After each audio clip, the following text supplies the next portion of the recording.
নবীজি বলছেন 1400 বছর আগের কথা, 1445 বছর আগের কথা, 1445 বছর আগে নবীজি বলেছেন আজকে, ওই সময় আজকে ইয়াজুজ আর মাজুজের যে দেয়ালের কথা মনে আছে? জুলকারনাইনের সময় দেয়াল, এই দেয়াল এতটুকু পরিমাণ খুলে দেয়া হয়েছে, এতটুকু পরিমাণ খুলে দেয়া হয়েছে। 1400 কত বছর আগে?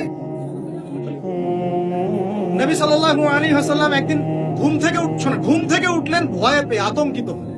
নবীজি ভয়ে পেয়ে আতঙ্কিত হয়ে ঘুম থেকে উঠে বলছেন লা ইলাহা ইল্লাল্লাহ, লা ইলাহা ইল্লাল্লাহ, ওয়াইলুল লিল আরব, ওয়াইলুল লিল আরব মিন শাররি ক্বাদ ইখতারাব।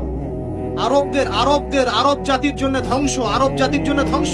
কি ভয়ঙ্কর ফিতনা ধেয়ে আসছে ওদের দিকে, কি ভয়ঙ্কর ফিতনা ধেয়ে আসছে।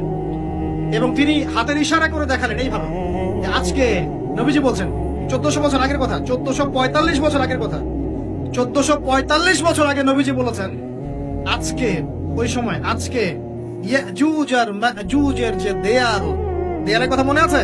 জুলকারনাইনের সময় দেয়াল, এই দেয়াল এতটুকু পরিমাণ খুলে দেয়া হয়েছে, এতটুকু পরিমাণ খুলে দেয়া হয়েছে।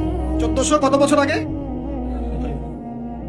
তখন তার স্ত্রী বলছেন আনুহলিকু ওয়া ফিনা সালিহিন, আনুহলিকু ওয়া ফিনা সালিহিন ইয়া রাসূলুল্লাহ, হে আল্লাহর রাসূল সাল্লাল্লাহু আলাইহি ওয়াসাল্লাম, আমাদের মধ্যে ভালো মানুষরা থাকা সত্ত্বেও কি আমরা ধ্বংস হয়ে যাব? আপনি যে বলছেন ওয়াইলুল লিল আরব, আরবদের জন্য ধ্বংস।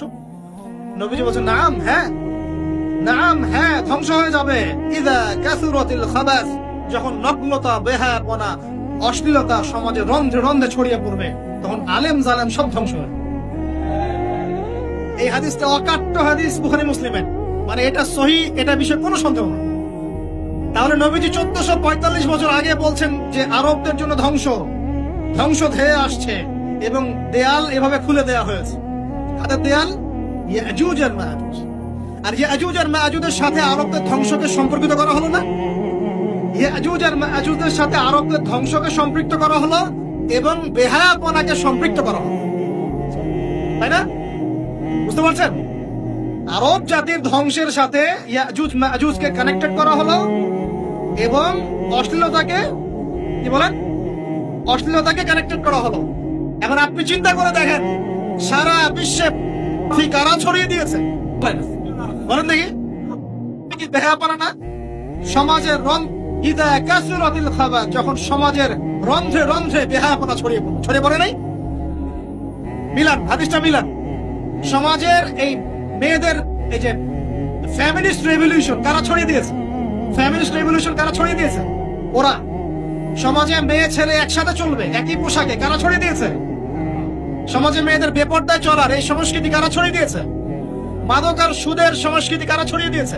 জেনা, ব্যভিচার, পর্নোগ্রাফি, এগুলো কারা ছড়িয়ে দিয়েছে? এটাই ওই যে খুলে দেয়া হয়েছে। এটা আমার ব্যাখ্যা, এটা আমার বুঝ। পৃথিবীর এমন কোন রাষ্ট্র বাকি রাখে নাই তারা এগুলো ছড়াতে, এমন কোন রাষ্ট্র বাকি নেই।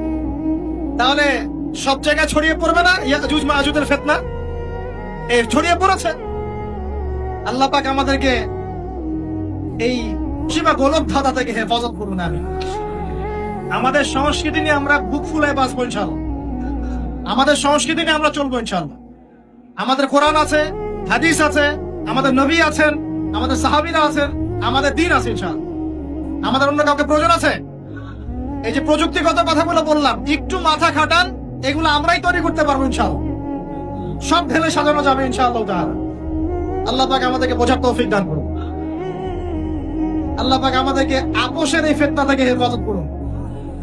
ভাইয়ে ভাইয়ে মারামারি লাগিয়ে দিয়ে নাকে তেল দিয়ে ঘুমায় ওরা।